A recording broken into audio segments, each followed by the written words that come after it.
বাঁধাকপি একঘেয়ে রান্না করে বোর হয়ে যাচ্ছ? বাঁধাকপি দিয়ে কাতলা মাছ রান্না করে দেখো, দারুণ খেতে লাগে। আর এই রান্নাতে একটু কাজু বাদাম, তিল আর পোস্ত দেবে, ব্যাস, তাহলে আর কিছুই লাগবে না। বিশ্বাসই করতে পারবে না যে এটা খেতে এত ভালো লাগবে। কাতলা মাছের পিসগুলো ভালো করে নুন আর হলুদ মেখে রেখে দিয়েছি।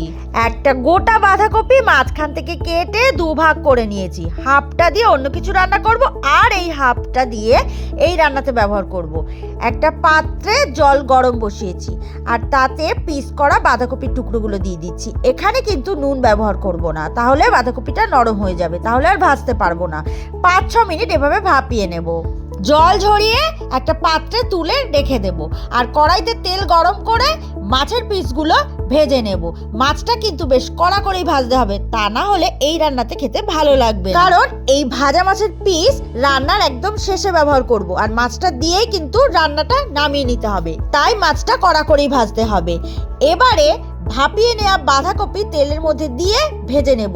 এখানেও নুন দিতে হবে না, তাহলে কিন্তু নরম হয়ে যাবে। 4-5 মিনিট বাঁধাকপিটা ভেজে তুলে নেব। এবার একটা বাটির মধ্যে নিয়ে নিচ্ছি 4 টেবিল চামচ সাদা তিল, 2 টেবিল চামচ পোস্ত, আর কাজু বাদাম নিয়েছি 10-12টা। এটা একটু জল দিয়ে ভালো করে পেস্ট করে নেব। কড়াইতে তেলের মধ্যে শুকনো লঙ্কা, সাদা জিরে ফোড়নে দিয়ে দিলাম।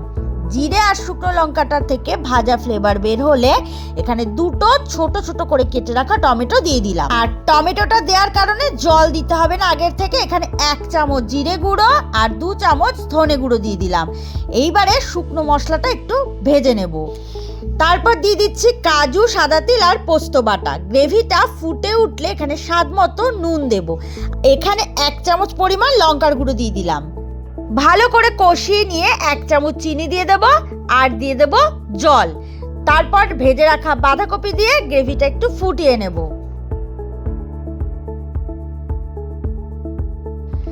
এবার গ্রেভিটা একটু ফুটে উঠলে ভাজা মাছগুলো দিয়ে দেব, আর ভাজা মাছের সাথে দিয়ে দিচ্ছি কাঁচা লঙ্কা। এখানে কাঁচা লঙ্কার ফ্লেভারটা খুব ভালো লাগবে। সবশেষে এখানে গরম মশলা গুঁড়ো আর 1 চামচ ঘি দিয়ে দেব। এবার গ্যাসের ফ্লেমটা বন্ধ করে 2-3 মিনিট স্ট্যান্ডিং টাইম দেব। কি কেমন লাগলো রেসিপিটা? বাড়িতে বানিয়ে কেমন লাগলো আমাকে কমেন্টে কিন্তু অবশ্যই জানাবে। আজ তাহলে এই পর্যন্তই, আবারও নতুন রেসিপি নিয়ে চলে আসবো। সুস্থ থাকো, ভালো থাকো।